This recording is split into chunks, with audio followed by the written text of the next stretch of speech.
Hello student, welcome to my class. Today I am going to take class 10th Political Science. The name of the book is Democratic Politics and this is chapter 2 and the name of the chapter is Federalism. So let's proceed. Her country में दो तरह का government system होता है, या तो unitary government system होता है या तो फिर फेडरल गवर्नमेंट सिस्टम होता है। तो ये यूनिटरी गवर्नमेंट सिस्टम और फेडरल गवर्नमेंट सिस्टम क्या होता है, आइए समझते हैं। यूनिटरी गवर्नमेंट सिस्टम वो सिस्टम होता है जहाँ पे सिर्फ एक लेवल में गवर्नमेंट होता है, यानी कि सिर्फ सेंट्रल लेवल पे एक गवर्नमेंट होगा, इसके कोई सब यूनिट मोस्टली नहीं होंगे, और मान लो अगर इसके कुछ सब यूनिट्स हुए भी तो वो एक सबऑर्डिनेट की तरह वर्क करेंगे, मतलब वो सेंट्रल गवर्नमेंट के एक सबऑर्डिनेट की तरह देखे जाएंगे, और सबऑर्डिनेट को सेंट्रल गवर्नमेंट पूरी तरह से कंट्रोल करेगा, उन्हें ऑर्डर करेगा और उनके लिए सारे डिसीजन सेंट्रल गवर्नमेंट ही लेगा। यानी कि यहाँ पे क्या हुआ, यहाँ पे सिर्फ एक गवर्नमेंट पावरफुल हुआ जो कि सेंट्रल लेवल पे बैठता है। अब federal form of government system क्या होता है?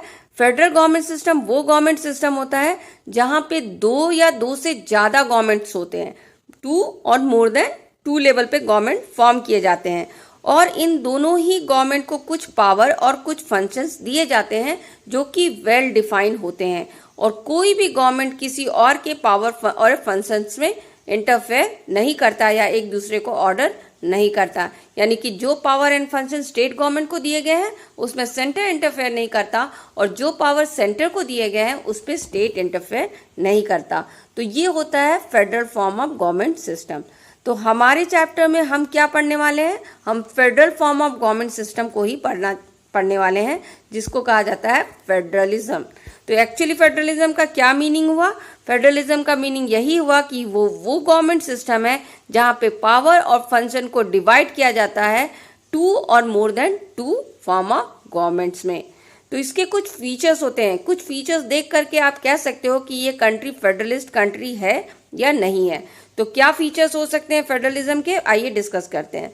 तो फर्स्ट फीचर ये है कि फेडरलिस्ट गवर्नमेंट जो फेडरलिज्म को फॉलो कर रही है उसमें दो या दो से ज्यादा लेवल पे गवर्नमेंट होना चाहिए, at least two level of government तो होना ही चाहिए, और अगर जरूरत पड़ी तो थर्ड लेवल ऑफ गवर्नमेंट भी बनाया जाता है। जैसे कि एक सेंटर गवर्नमेंट हो सकता है, स्टेट गवर्नमेंट हो सकता है, और अगर चाहिए उस कंट्री को जरूरत है तो वो लोकल लेवल पे भी गवर्नमेंट बना सकती है। तो इस तरह से क्या हुआ, फेडरलिज्म का फर्स्ट फीचर हुआ कि दो या दो से ज्यादा लेवल का गवर्नमेंट हो।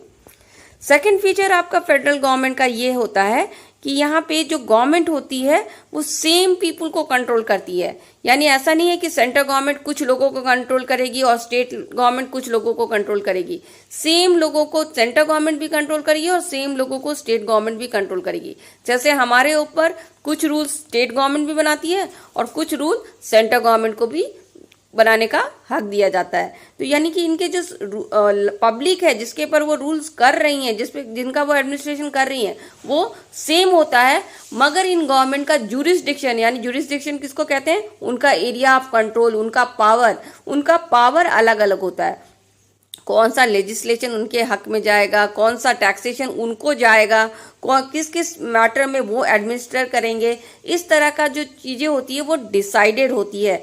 कि जैसे कि हमारे कंट्री में क्या डिसाइडेड है, हमारे कंट्री में डिसाइडेड है कि सेंट्रल गवर्नमेंट आर्मी को कंट्रोल करेगी और स्टेट गवर्नमेंट पुलिस को कंट्रोल करेगी। तो इस तरह से क्या है, आपके जो फंक्शंस है, एरिया है, जुरिस्डिक्शन है, उसको डिफाइन कर दिया जाता है।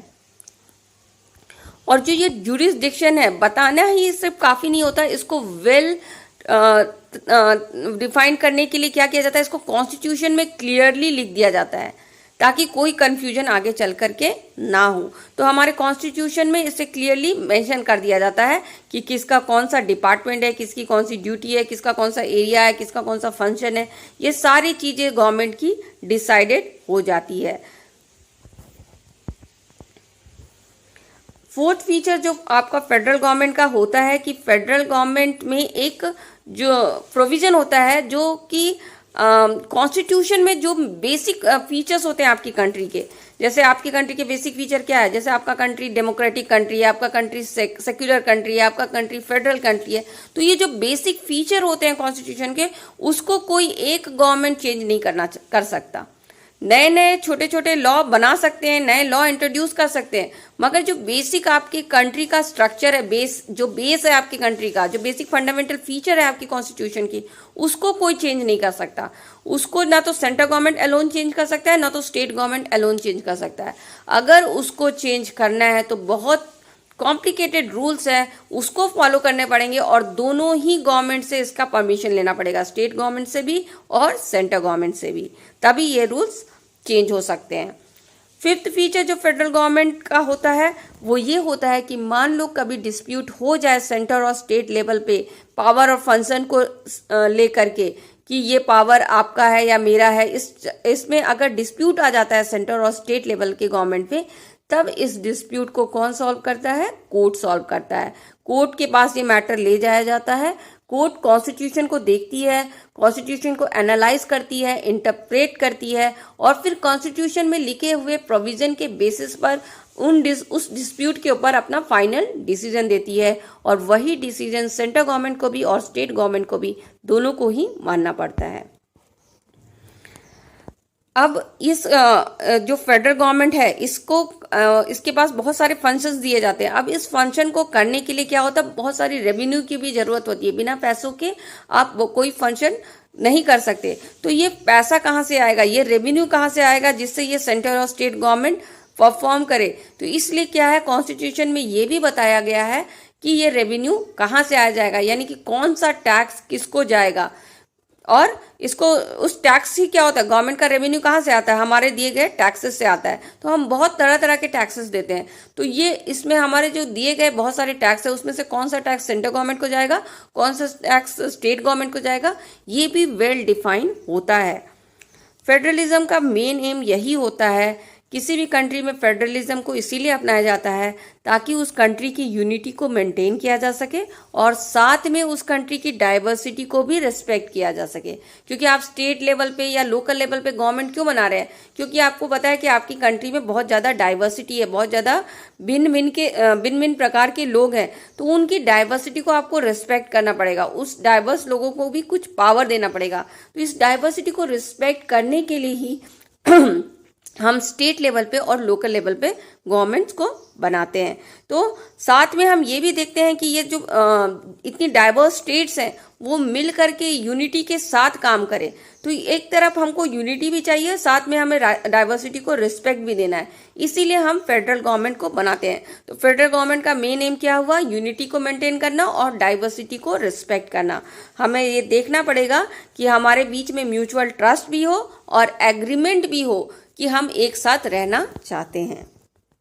तो ये आपके बेसिक फीचर होते हैं फेडरलिज्म का। अगर ये फीचर किसी कंट्री में है तो वो कंट्री आपकी फेडरलिस्ट कंट्री होती है। अब ये जो फेडरलिज्म है वो फेडरलिज्म भी कई तरीके के होते हैं। इसको आप दो ग्रुप में बांट सकते हो। तो जो फेडरलिज्म होता है उसमें क्या होता है, सेंट्रल गवर्नमेंट भी होता है, स्टेट गवर्नमेंट भी होता है। तो किसको कितना पावर दिया गया है, दोनों में कैसा बैलेंस है, ये डिसाइड अब नहीं होता, ये डिसाइड आपकी हिस्ट्री में ही हो गया है। जब ये फेडरल फॉर्म ऑफ गवर्नमेंट आपकी कंट्री में अडॉप्ट किया गया था, उसी समय ये डिसाइड कर दिया गया था कि किसको कितना पावर मिलेगा। तो ये आपका किस स्टेट को कितना पावर मिलेगा, सेंटर को कितना पावर मिलेगा, ये सब आपकी हिस्ट्री में डिसाइड कर दिया गया है। तो इस बेसिस पे आपका फेडरलिज्म दो तरीके का होता है, एक होता है कमिंग टुगेदर फेडरेशन और एक होता है holding together federation. So let's see what is coming together federation and holding together federation. Coming together federation वो फेडरेशन होता है जिसमें क्या होता है, बहुत सारी इंडिपेंडेंट स्टेट जो पहले एक इंडिपेंडेंट स्टेट की तरह या इंडिपेंडेंट नेशन की तरह रह रही थी, वो छोटे छोटे स्टेट्स थे जो इंडिपेंडेंट नेशन की तरह रह रही थी, वो सब मिल करके एक साथ आ जाती हैं और एक बड़ी कंट्री बनाती हैं। तो क्या हुआ, यहाँ पे कुछ इंडिपेंडेंट स्टेट मिलकर आई और एक बड़ी सी कंट्री बनाई। तो इस ऐसे में क्या होता है, सभी स्टेट को इक्वल पावर दिया जाता है, ना तो किसी स्टेट को ज़्यादा पावर दिया जाता है और ना ही किसी स्टेट को कम पावर दिया जाता है। इसमें सेंटर और स्टेट को भी बराबर का पावर डिस्ट्रीब्यूट किया जाता है, यानी ना तो सेंटर स्टेट से ऊपर होता है ना स्टेट सेंटर से ऊपर होता है। इसका एग्जाम्पल आपका यूएसए, स्विट्जरलैंड, ऑस्ट्रेलिया है। इन कंट्रीज में आप कौन सा फॉर्म ऑफ फेडरलिज्म फॉलो करते हो, कमिंग टुगेदर फेडरेशन फॉलो करते हो। दूसरी तरफ आपका होल्डिंग टुगेदर फेडरेशन है।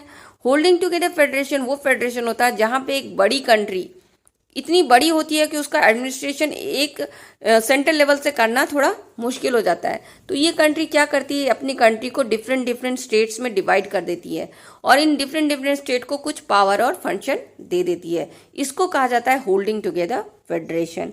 इसमें क्या होता है, सभी स्टेट को इक्वल पावर नहीं होती, जैसे कि आपका कमिंग टुगेदर फेडरेशन में था वैसा यहाँ पे नहीं होता। सभी स्टेट को इक्वल पावर नहीं होती है, कुछ कुछ स्टेट स्पेशल कैटेगरी में आती है और उसको स्पेशल पावर भी दिया जाता है अगर कंडीशन रिक्वायर्ड हो। तो अगर कुछ कंडीशन ऐसा बन जाए तो उन स्टेट्स को कुछ स्पेशल पावर भी दिया जाता है। जैसे अपनी कंट्री में आप देखोगे कि नॉर्थ ईस्टर्न स्टेट को थोड़ा सा स्पेशल पावर दिया गया है।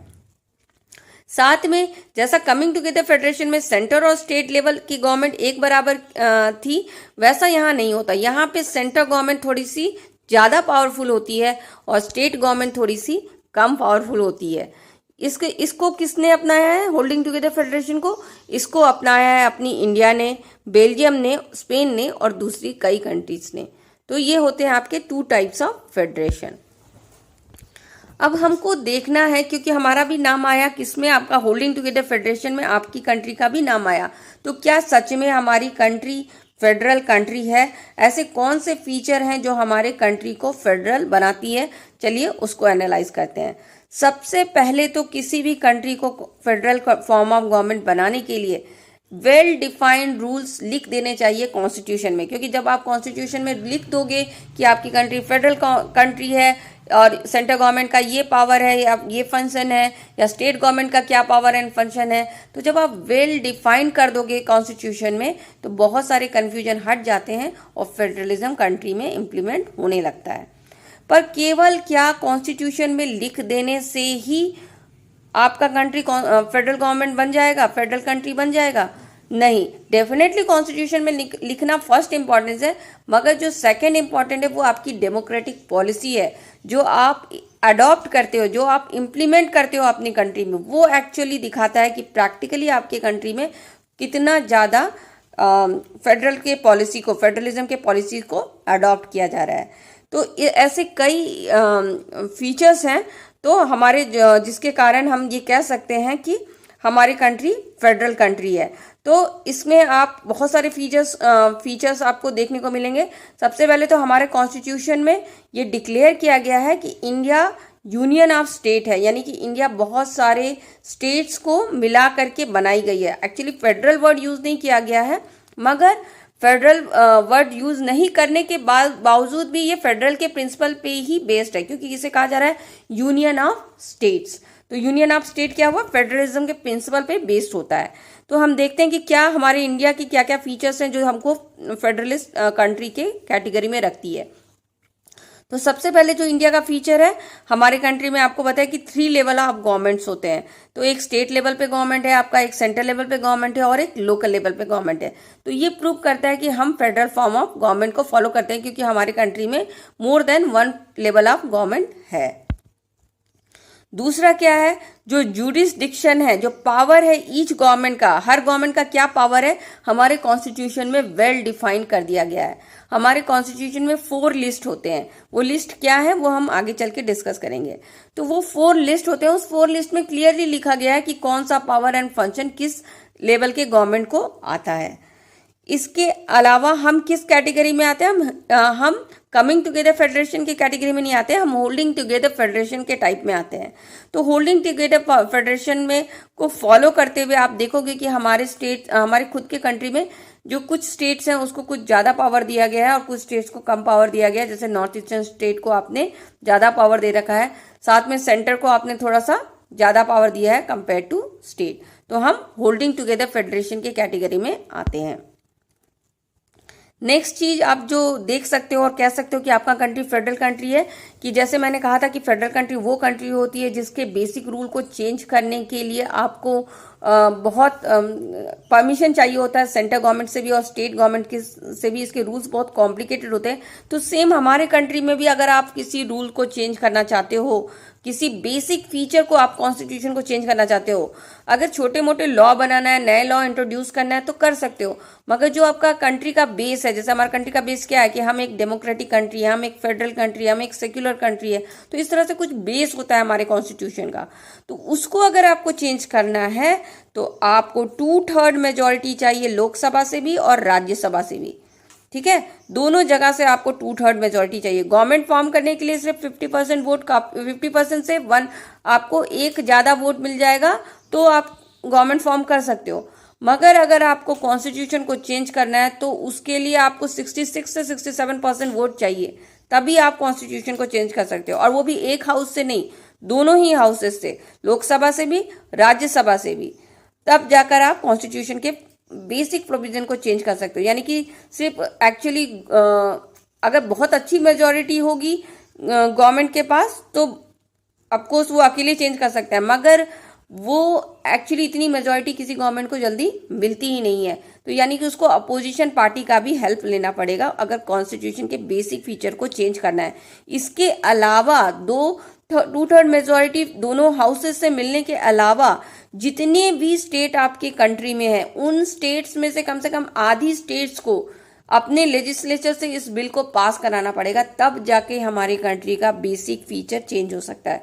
तो यू कैन सी कि कितना कॉम्प्लिकेटेड है बेसिक फीचर्स को चेंज करना हमारे कॉन्स्टिट्यूशन में, और ये रूल हम फॉलो करते हैं क्योंकि फेडरल गवर्नमेंट इसी रूल को फॉलो करती है। फिफ्थ जो हमारा फीचर है जो हमारी कंट्री को फेडरल बनाता है कि जब कभी भी हमारे कंट्री में सेंटर लेवल के गवर्नमेंट को और स्टेट लेवल के गवर्नमेंट को किसी भी पावर और फंक्शन के ऊपर अगर कुछ कंफ्यूजन हुआ, अगर कुछ डिस्प्यूट हुआ, कुछ झगड़ा हुआ, तो उस झगड़े को हम ले जाते हैं सुप्रीम कोर्ट के पास, और सुप्रीम कोर्ट हमारे कॉन्स्टिट्यूशन को देखते हुए एक फाइनल डिसीजन लेती है, और उसको सेंट्रल गवर्नमेंट और स्टेट गवर्नमेंट दोनों ही फॉलो करते हैं। तो जैसा मैंने आपको बताया कि हमारे कॉन्स्टिट्यूशन में 4 लिस्ट है, और 4 लिस्ट में आपके फंक्शंस और पावर डिफाइन है कि किस गवर्नमेंट के पास कौन सा सब्जेक्ट जाएगा, किस गवर्नमेंट के पास क्या पावर और कौन सा फंक्शन है। तो ये 4 लिस्ट हमारे कॉन्स्टिट्यूशन में इसीलिए लिखे गए हैं ताकि सेंटर स्टेट के जो पावर्स डिस्ट्रीब्यूशन है उसको वेल डिफाइन किया जा सके। तो हमारे कंट्री में 4 लिस्ट हैं, जो 4 लिस्ट में कौन कौन से हैं वो हैं union list, state list, concurrent list and residuary list.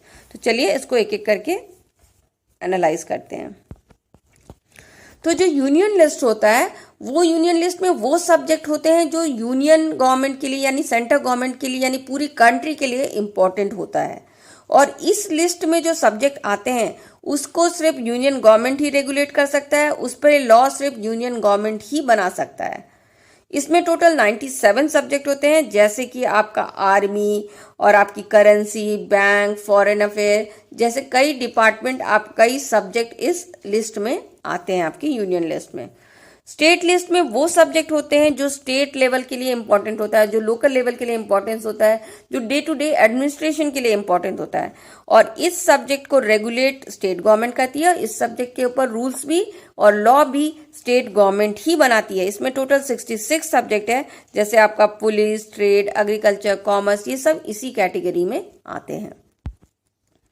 Third जो आपका लिस्ट है वो है कॉन्करेंट लिस्ट। तो कुछ ऐसे सब्जेक्ट होते हैं जो दोनों के लिए ही इंपॉर्टेंट होते हैं, स्टेट गवर्नमेंट के लिए भी इंपॉर्टेंट होते हैं और सेंट्रल गवर्नमेंट के लिए भी इंपॉर्टेंट होते हैं।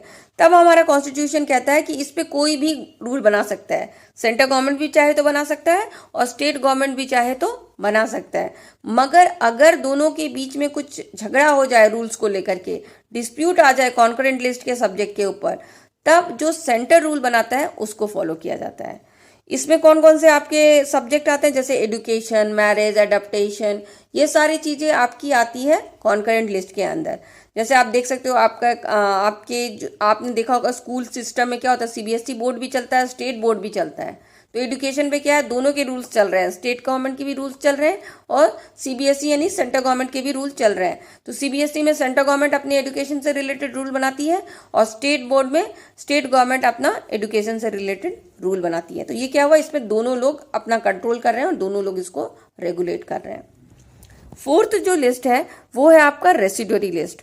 तो जब हमारा कॉन्स्टिट्यूशन लिखा गया तो जितने सब्जेक्ट उस समय अवेलेबल थे उसको डिस्ट्रीब्यूट कर दिया गया, पर कुछ सब्जेक्ट उस समय नहीं थे, जैसे कि कंप्यूटर साइंस, उस समय वो एग्जिस्टेंस में नहीं था, तो उसके लिए कुछ रूल्स नहीं बनाए गए।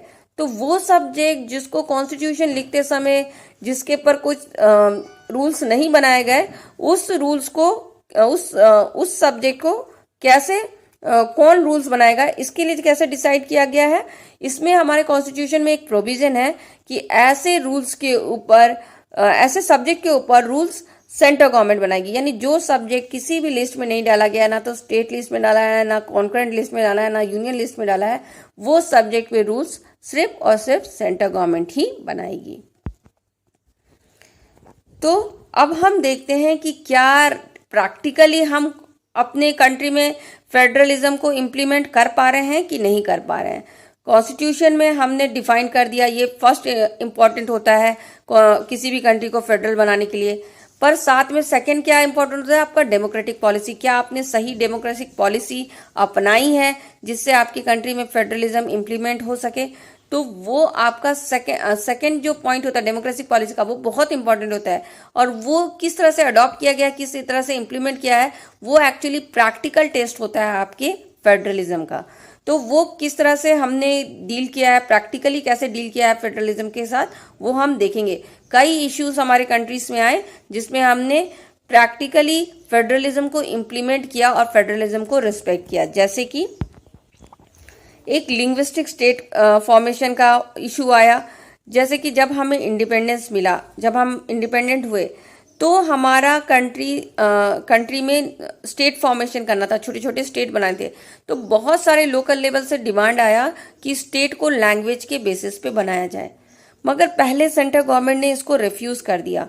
इसलिए रिफ्यूज कर दिया क्योंकि उनको ऐसा लगा कि ये तो यूनिटी के अगेंस्ट है, इससे कंट्री में बहुत ज़्यादा डाइवर्सिटी आ जाएगी, कंट्री डिसइंटीग्रेट हो जाएगा, इसकी एकता टूट जाएगी। अगर हम लैंग्वेज के बेसिस में कंट्री को बांट दे तो हमारी कंट्री की डाइवर्सिटी डाइवर्सिटी बहुत बढ़ जाएगी और डिसयूनिटी आ जाएगा, डिसइंटीग्रेशन हो जाएगा।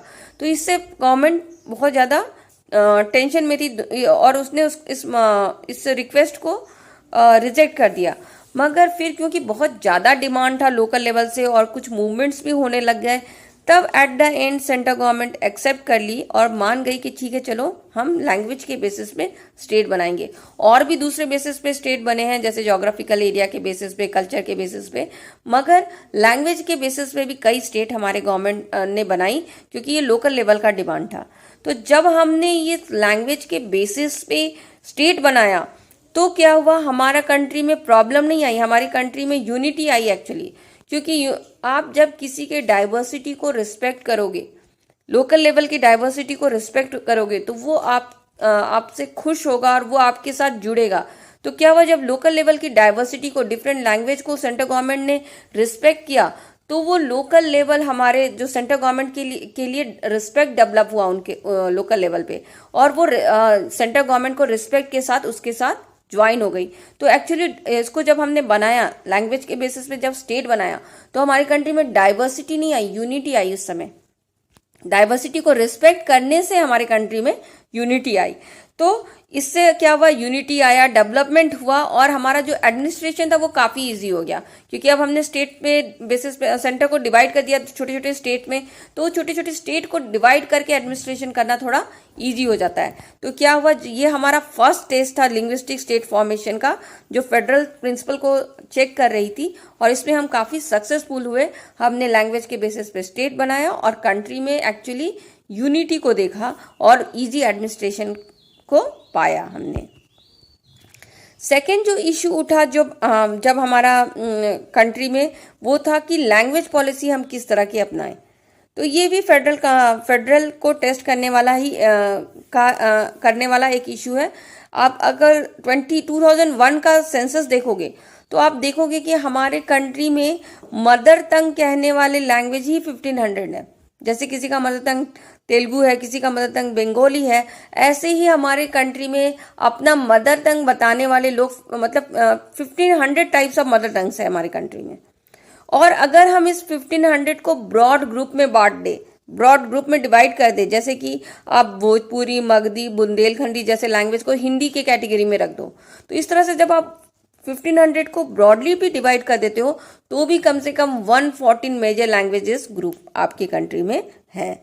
तो इन 114 लैंग्वेजेस में से 22 लैंग्वेजेस को हमारे कॉन्स्टिट्यूशन के 8 शेड्यूल में इंक्लूड कर दिया गया। तो जो 22 लैंग्वेज इन 114 लैंग्वेज में से 8 शेड्यूल ऑफ कॉन्स्टिट्यूशन में इंक्लूड हो गई उनको कहा जाता है शेड्यूल लैंग्वेज, और जिनको इंक्लूड नहीं किया गया उनको कहा जाता है नॉन शेड्यूल लैंग्वेज। तो ये लैंग्वेज की डाइवर्सिटी देख करके आप गेस कर सकते हो कि हमारी कंट्री में लैंग्वेज के बेसिस में कितनी ज़्यादा डाइवर्सिटी है। इनफैक्ट आप कह सकते हो कि इंडिया ही ऐसी एक कंट्री है जो सबसे ज़्यादा डाइवर्स है लैंग्वेज के बेसिस पे। तो जब इतना ज़्यादा लैंग्वेज के बेसिस पे डाइवर्सिटी था तो ये हमारे लिए बहुत बड़ा टेस्ट था कि हम किस तरह की लैंग्वेज पॉलिसी अपनाते हैं, किस तरह से हम अपनी डाइवर्सिटी को रिस्पेक्ट करते हैं। तो हमारी कंट्री ने इसको भी बहुत ही सक्सेसफुली डील किया। हमारी कंट्री ने क्या पॉलिसीज अपनाए लैंग्वेज को लेकर के। तो सबसे पहला जो पॉलिसी अपनाया हमारी कंट्री ने लैंग्वेज को लेकर के वो ये था कि हमने किसी भी लैंग्वेज को नेशनल लैंग्वेज डिक्लेयर नहीं किया। पहले हमारी कंट्री चाहती थी कि हिंदी को नेशनल लैंग्वेज बनाया जाए, पर क्योंकि हिंदी का विरोध हुआ, हिंदी के लिए बहुत सारे लोग अगेंस्ट में हो गए, कई साउथ इंडियन स्टेट्स या फिर नॉर्थ ईस्टर्न स्टेट्स इसको पसंद नहीं किए क्योंकि उनको हिंदी नहीं आता था। तो उनके सेंटिमेंट को रिस्पेक्ट करते हुए सेंट्रल गवर्नमेंट ने किसी भी लैंग्वेज को नेशनल लैंग्वेज नहीं बनाया। उसके बाद हमारी कंट्री ने दूसरा जो पॉलिसी अपनाया वो ये बनाया कि हिंदी को ऑफिशियल लैंग्वेज बनाया। हिंदी को ऑफिशियल लैंग्वेज बनाने का रीज़न ये था कि 40% जो हमारी पॉपुलेशन थी वो उसका मदर टंग हिंदी था। इसके अलावा बहुत लोग हिंदी को समझ सकते थे, इसीलिए हिंदी को हमारा ऑफिशियल लैंग्वेज बनाया गया। तो हिंदी राष्ट्रभाषा नहीं है, राजभाषा है। तो राजकाज यानी काम करने वाली भाषा है, ऑफिशियल वर्क के लिए यूज़ करने वाली भाषा है। तो हिंदी को हमारा ऑफिशियल लैंग्वेज बनाया गया। हिंदी के साथ साथ जो 21 लैंग्वेज और इंक्लूड हुए थे शेड्यूल लैंग्वेज के ग्रुप में, उन सभी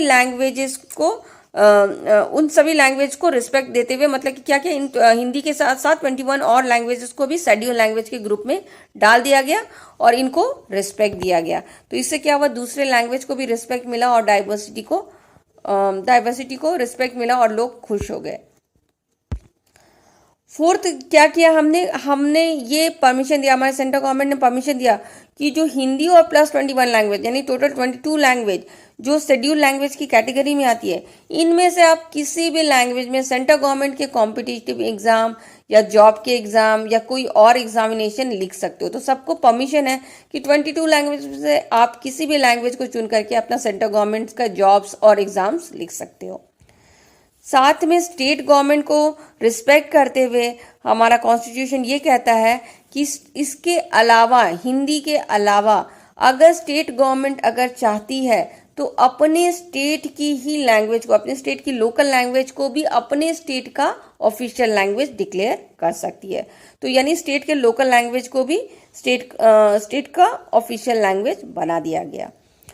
इंग्लिश को भी मीडियम ऑफ कम्युनिकेशन कंटिन्यू किया गया।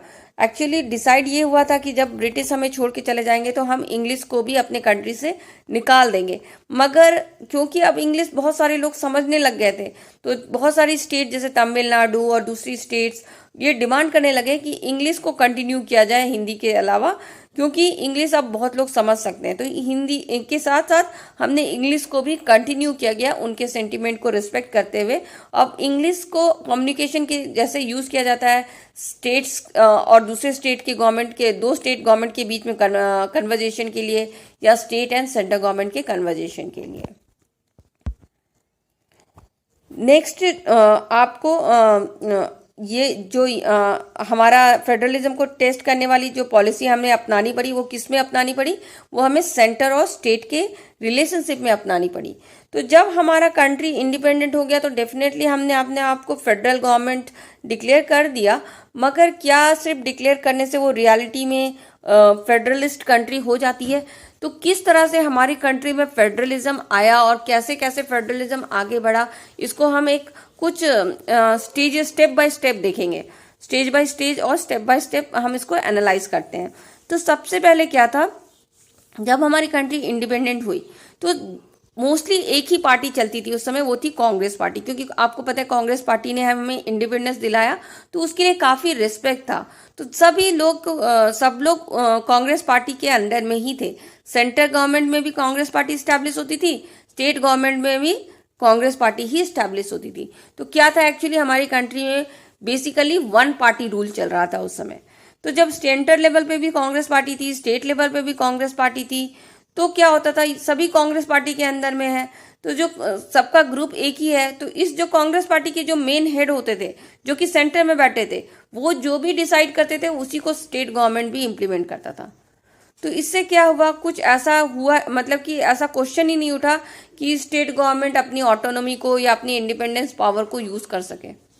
तो दोनों में मतलब कि आप उस समय नहीं देख सकते कि स्टेट गवर्नमेंट ने अपने फेडरलिस्ट पावर को यूज किया या अपने पास दिए गए अधिकारों को इस्तेमाल किया। तो इस समय ये नहीं था। स्टार्टिंग में, इंडिपेंडेंस के स्टार्टिंग में आप इसको नहीं कह सकते कि हमारी स्टेट गवर्नमेंट अपने इंडिपेंडेंटली अपने दिए हुए पावर को यूज कर रही थी। आगे चल के क्या हुआ, कुछ लोकल पार्टीज इमर्ज होने लग गई, क्योंकि कुछ रीजंस में लोगों को ऐसे लगने लगा कि कांग्रेस जो एक्चुअली सेंट्रल लेवल की पार्टी है, वो हमारे लोकल प्रॉब्लम्स को नहीं समझ पा रही। तो ये लोग क्या करते हैं, लोकल लेवल पे गवर्नमेंट को फॉर्म करने लगते हैं। तो जब लोकल लेवल पे पार्टी को फॉर्म करने लगते हैं, तो जब लोकल लेवल पे नई नई पार्टीज आने लग जाती है और वो जीतने लगती है इलेक्शन और अपना गवर्नमेंट फॉर्म करने लगती है, तो अब क्या होता है, लोकल लेवल पे एक गवर्नमेंट हो जाता है और सेंट्रल लेवल पे दूसरा गवर्नमेंट हो जाता है। हर स्टेट में नहीं होता, पर बहुत सारे स्टेट में फिर लोकल पार्टी इलेक्शन जीतने लगती है और लोकल गवर्नमेंट्स फॉर्म करने लगती है। तो ऐसे में क्या होता है, तब थोड़ा सा सेंटर और स्टेट के बीच में क्लैश आने लगता है। इस समय क्या करता है, अपने कॉन्स्टिट्यूशन के प्रोविजन को मिसयूज करता है सेंट्रल गवर्नमेंट, और क्या करता है, जब अगर देखता है कि लोकल पार्टी की जो गवर्नमेंट है डिफरेंट स्टेट की, वो अगर हमारे रूल्स को फॉलो नहीं कर रही, हमारे इंस्ट्रक्शन को फॉलो नहीं कर रही, तो वो क्या करता था, उसको तुरंत ही डिसमिस कर देता था। तुरंत ही सेंट्रल गवर्नमेंट के पास पावर था कि स्टेट गवर्नमेंट को डिसमिस कर दो। तो इससे क्या हुआ, आपकी स्टेट गवर्नमेंट डरती थी सेंटर के अगेंस्ट जाने में, क्योंकि अगर उसके अगेंस्ट जाती थी तो तुरंत ही डिसमिस हो जाती थी। तो इस समय भी आप देख रहे हो कि एक्चुअली स्टेट गवर्नमेंट अपने पावर को यूज नहीं कर पा रहा। फिर क्या होता है, 1990s के बाद क्या होता है, इसको कहा जाता है एरा ऑफ कोलिशन गवर्नमेंट। बहुत सारी रीजनल पार्टीज बन जाती है। अब जब इतनी सारी रीजनल पार्टीज होंगी कांग्रेस के अलावा, तो क्या होता है, वोटर्स के वोट्स डिवाइड हो जाते हैं। कुछ वोटर इस पार्टी को देते हैं, कुछ वोटर उस पार्टी को देते हैं। तो इससे क्या होता है, कंट्री में मेजॉरिटी नहीं मिल पाती किसी को। तो क्या होता है, जब मेजॉरिटी नहीं मिलेगी आपको, तो गवर्नमेंट फॉर्म करने के लिए 50% से एक वोट ज़्यादा चाहिए, ठीक है। तो फिर आप क्या करोगे, आप कंबाइन कर दोगे। कुछ पार्टीज मिल करके कोलिशन में गवर्नमेंट बनाएगी। कुछ पार्टी जब मिल करके, 2-4 पार्टी मिल करके जब गवर्नमेंट बनाती है, तो उसको कहा जाता है कोलिशन गवर्नमेंट।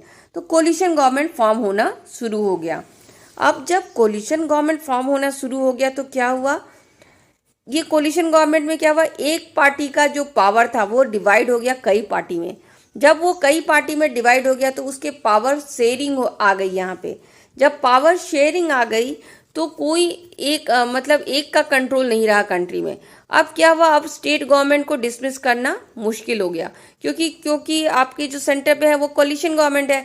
जब कोलिशन गवर्नमेंट रहेगी, अगर वो डिसाइड करती है कि स्टेट को डिसमिस करना है, तो उस कोलिशन गवर्नमेंट में बहुत सारी पार्टियां, हो सकता है कोई एक पार्टी को पसंद ना आए ये बात और वो उसका अपोज कर दे। तो अगर वो अपोज करेगा तो गवर्नमेंट उसको इम्प्लीमेंट नहीं कर सकती उस पॉलिसी को।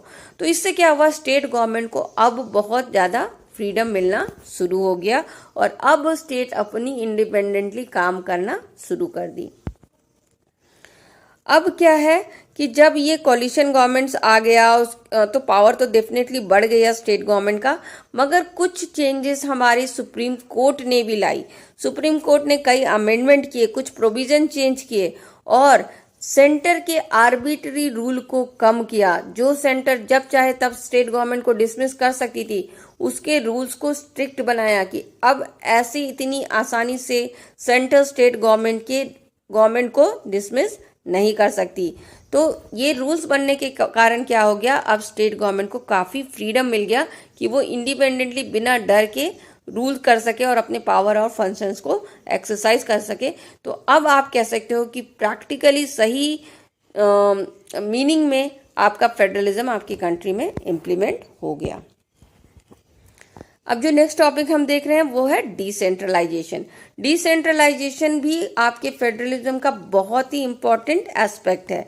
तो डिसेंट्रलाइजेशन क्या होता है, जब आप सेंटर और स्टेट लेवल के गवर्नमेंट से थोड़ा सा पावर ले करके, उसको पावर एंड रिसोर्स दोनों ले करके जब आप उसको लोकल लेवल पे दे देते हो, लोकल लेवल का गवर्नमेंट फॉर्म कर देते हो, तो उसको कहा जाता है डिसेंट्रलाइजेशन।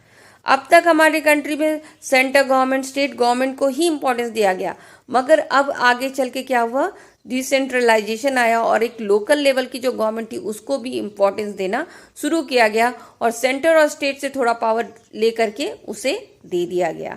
तो इससे क्या हुआ, रीस्ट्रक्चरिंग हुई, फिर से ऑर्गेनाइज हुआ सेंटर और स्टेट का रिलेशनशिप, और बहुत ज़्यादा डिसेंट्रलाइजेशन होने के कारण फेडरलिज्म स्ट्रांग हुआ और प्रैक्टिकली इम्प्लीमेंट सही मायने में हो गया। तो डिसेंट्रलाइजेशन कब आया हमारे कंट्री में, 1992 में आया। डिसेंट्रलाइजेशन एक्ट जो के लिए जो अमेंडमेंट एक्ट आया 1992 में, वो हमें कहता है कि जो लोकल लेवल पे जो गवर्नमेंट है उसको रेगुलर इलेक्शन के बेसिस पे फॉर्म किया जाए, यानी कि अब लोकल लेवल के गवर्नमेंट बनाने के लिए भी रेगुलर इलेक्शन कंडक्ट होने लग गया। कुछ सीट्स रिजर्व कर दिए गए एसटी, एससी, ओबीसी के लिए, साथ में 1/3 सीट रिजर्व कर दिए गए विमेंस के लिए। तो ये seats reservation ST, SC, OBC and women's के लिए क्यों किया गया, ताकि इनको भी पार्टिसिपेट कराया जा सके गवर्नमेंट में लोकल लेवल पे, क्योंकि ये लोग निग्लेक्टेड सेक्शन थे, तो इनको भी इंक्लूड किया जाए सबके साथ और इनको भी चांस दिया जाए पार्टिसिपेट करने का गवर्नमेंट में, इसीलिए इनको रिजर्वेशन दी गई। अब स्टेट इलेक्शन कमीशन जो होता है, जो कि स्टेट लेवल पे इलेक्शन कंडक्ट कराता है, उसको कहा गया कि अब आप जो इलेक्शन जो लोकल लेवल पे होता है उसको भी आप कंडक्ट कराएं। और क्योंकि स्टेट इलेक्शन कमीशन एक इंडिपेंडेंट बॉडी होता है, किसी के साथ कंट्रोल, कोई इसको कंट्रोल नहीं करता, तो उसने बहुत ही फेयर तरीके से लोकल लेवल पे भी इलेक्शन कंडक्ट कराना शुरू कर दिया। और साथ में सेंटर गवर्नमेंट और स्टेट गवर्नमेंट को ये इंस्ट्रक्शन दिया गया कि कुछ पावर्स आप लोकल लेवल के गवर्नमेंट के साथ शेयर करें। तो सेंटर गवर्नमेंट ने स्टेट गवर्नमेंट को कहा और स्टेट गवर्नमेंट ने अपने कुछ पावर और फंक्शन लोकल लेवल पे फॉर्म होने वाले गवर्नमेंट को दे दिया, और इस तरह से आप देख सकते हो कि हमारे कंट्री में डिसेंट्रलाइजेशन आ गया जो फेडरलिज्म को सपोर्ट करता है। एक एक्सपेरिमेंट देख लेते हैं जो ब्राजील में हुआ था, जो डिसेंट्रलाइजेशन का बहुत बड़ा एग्जाम्पल है। वो कहाँ पे हुआ था, उनकी सिटी पार्टो एलिग्री में। यहाँ इस सिटी को क्या किया गया, डिवाइड कर दिया गया डिफरेंट वार्ड्स में, और उन डिफरेंट वार्ड्स में मीटिंग कंडक्ट कराई गई, और वो मीटिंग सभी सिटीजन के लिए ओपन था, सभी एडल्ट सिटीजन्स के लिए ओपन था, कोई भी उसमें पार्टिसिपेट कर सकता था। उस मीटिंग में कई इश्यूज डिस्कस किए गए, इवन सिटी का बजट भी डिस्कस कर दिया गया, और कुछ प्रपोजल तैयार किए गए और उस प्रपोजल को म्युनिसिपैलिटी के पास प्रेजेंट किया गया। तो जब वो प्रपोजल म्युनिसिपैलिटी के पास से लोगों के पास आता है, मतलब कि लोगों के पास से म्युनिसिपैलिटी के पास आता है, तो 20,000 लोग मिल करके उस प्रपोजल के ऊपर कुछ डिसीजन लेते हैं और ये डिसाइड करते हैं कि जैसे कि कुछ बहुत सारी चीज़ें डिसाइड करते हैं, जैसे कि आप देख सकते हो कि बसेस अब आप रिच कॉलोनीज़ की जगह पुअर कॉलोनीज़ में रन करेगी और वहाँ पे उसको डेवलप किया जाएगा, या फिर जो स्लम एरिया है उसको इविक्ट कराने से पहले, खाली कराने से पहले इन स्लम्स लोगों को रीसेट करने का भी प्रोविज़न होना चाहिए। पहले उसको रीसेट करो फिर स्लम को खाली कराओ, मतलब स्लम में रहने वाले, झुग्गी झोपड़ी में रहने वाले लोगों को पहले खाली कराने से पहले उनको फिर कहाँ सेटल होना है उसका डिसीजन ले लिया जाए। तो इस तरह से बड़े बड़े डिसीजंस कैसे लिए गए, डिसेंट्रलाइजेशन के थ्रू। यहाँ पे हर इंडिविजुअल को चांस दिया गया कि वो पार्टिसिपेट करके डिस्कस करके अपना व्यू पॉइंट रखे। इसी तरह का एक सिंपल एक्सपेरिमेंट डिसेंट्रलाइजेशन को लेकर के हमारे कंट्री में भी हुआ था, जो कि केरला स्टेट में हुआ था, जहाँ पे जो लोकल लेवल के पीपल थे उनको इनकरेज किया गया कि वो पार्टिसिपेट करें डिस्कशन में और डिसीजन मेकिंग में हेल्प करें। तो इस तरह से जब आप करते हो, इस तरह का जब आप एक्सपेरिमेंट करते हो, तो आप काफ़ी हद तक डिसेंट्रलाइजेशन लाते हो। अब जो लास्ट टॉपिक है इस चैप्टर का वो हम देख लेते हैं, वो है रूरल लेवल गवर्नमेंट। तो डिसेंट्रलाइजेशन का मेन पर्पस क्या है कि रूरल लेवल पे भी गवर्नमेंट फॉर्म हो जाए। तो रूरल लेवल पे जो गवर्नमेंट होती है, जो मतलब कि पंचायत राज उसको कहते हैं, अब विलेज लेवल पे पंचायत राज होती है और बहुत सारे विलेजेस को कभी कभी मिला करके भी एक पंचायत राज बनती है। तो पंचायत राज कहाँ पे होती है? एक विलेज में या ग्रुप ऑफ विलेज के लिए पंचायत राज बनती है। तो इस जो पंचायत राज में इलेक्शन कंडक्ट किया जाता है जिसमें आपका 18 ईयर्स से अबव लोग आपकी वोट कर सकते हैं, और जो मेंबर इलेक्ट होते हैं पंचायत में उसको कहा जाता है पंच, और जो इसका हेड होता है इसको आप पंच कहोगे इसके मेंबर को, और जो इसका हेड होगा उसको आप कहोगे सरपंच, ठीक है, या प्रेसिडेंट। तो इस तरह से जो वार्ड मेंबर इलेक्ट हो जाते हैं पंचायत के में, वो मिल करके डिसीजन लेना शुरू करते हैं गांव के लिए, मतलब उस विलेज के लिए डिसीजन वही लेगा जो उस इलेक्शन में पंच की तरह पंचायत राज में मेंबर बना है। तो ये पंचायत आपका डिसीजन लेने लगता है गांव के लिए। पर ये जो पंचायत है, ये पंचायत आपका ग्राम सभा के अंडर में होता है। ग्राम सभा के लोग उसको सुपरवाइज करते हैं। ग्राम सभा किसका होता है?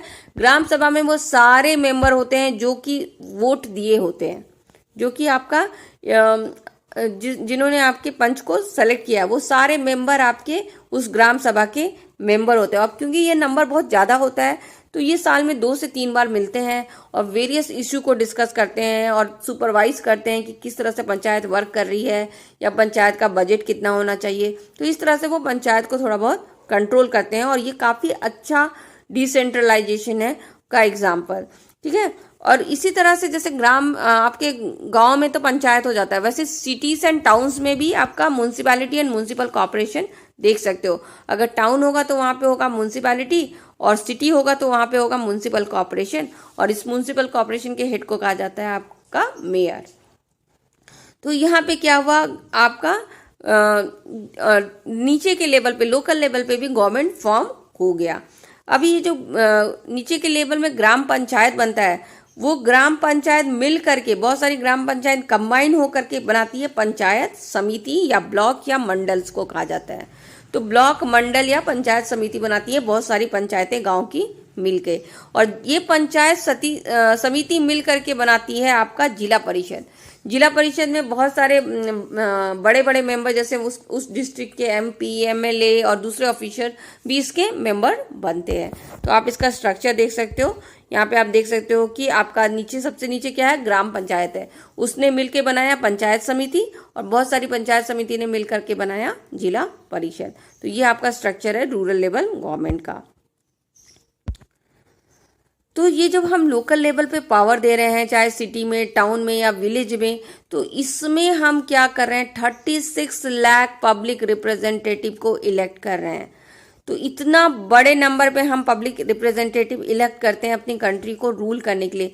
ये नंबर इतना बड़ा है, जैसे किसी छोटे कंट्रीज का तो इतना पॉपुलेशन ही होता है। तो इतना बड़े नंबर पे हम रिप्रेजेंटेटिव को चूज करते हैं अपनी कंट्री को रेगुलेट करने के लिए, ठीक है। और ये एक बहुत बड़ा एक्सपेरिमेंट है डेमोक्रेसी का। ऑल ओवर वर्ल्ड में आप कंपेयर करोगे तो इससे बड़ा तो डेमोक्रेसी का एक्सपेरिमेंट हो ही नहीं सकता। तो आप देख सकते हो कि पंचायत और म्यूनसिपैलिटी वर्क कर रही है आपकी टाउन एंड सिटी लेवल पे, और आपका पंचायत वर्क कर रही है विलेज लेवल पर। तो इससे हमने क्या किया, लोकल लेवल पे बहुत ज़्यादा हमने पावर दे दिया है, और ये सक्सेसफुल भी रहा है। मगर इसके कुछ प्रॉब्लम्स है, जैसे कि अभी भी ऐसा लगता है कि कुछ और रिसोर्स और कुछ और पावर आपको विलेज लेवल पे देना पड़ेगा। तो विलेज लेवल पे ये पावर देने के लिए अभी और ट्राई करना जरूरी है। अभी कुछ अपर लेवल से यानी स्टेट लेवल से कुछ और पावर लेकर अगर हम लोकल लेवल पे दे देंगे तो हमारा जो ये फेडरलिज्म है वो और ज़्यादा स्ट्रेंथन होगा, डिसेंट्रलाइजेशन मजबूत होगा, और सेल्फ गवर्नमेंट को आपको स्ट्रेंथ मिलेगा। तो आपने देखा होगा कि मैंने आपको एक्सप्लेनेशन के साथ नोट्स भी दिया है, तो या तो आप इससे पॉज करके नोट डाउन कर ले, या फिर आप इसको स्क्रीनशॉट लेकर के इसका प्रिंट आउट ले लें, ताकि आपको आगे पढ़ने के लिए काफ़ी हेल्पफुल रहेगा। So that's all for today's chapter. Thank you and happy learning.